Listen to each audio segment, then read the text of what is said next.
Kalau kita salat jenazah, kita buat bersungguh-sungguh.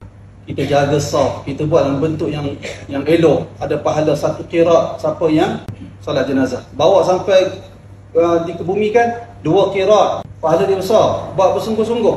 Kalau kita hari ini bersungguh-sungguh, kita mewujudkan satu suasana.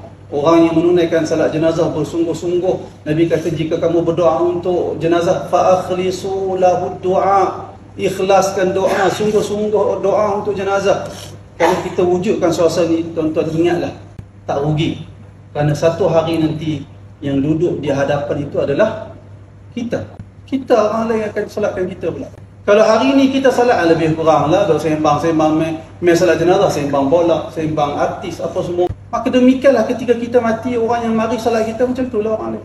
Sah pun tak reti ke mana. Salat macam mana pun dia tak reti. Dia asalkan dia datang masjid, orang bertakbir, dia bertakbir. Orang beri salam, dia beri salam. Dia tak tahu apa salat jenazah. Oleh kerana itu, saya nasihatkan kepada diri saya dan tuan-tuan semua, mari belajar agama di masjid. Dengar apa yang disampaikan oleh guru-guru, ustaz-ustaz di masjid. Dan untuk memastikan amalan yang kita tunaikan itu bertepatan dengan sunnah Nabi sallallahu alaihi wasallam.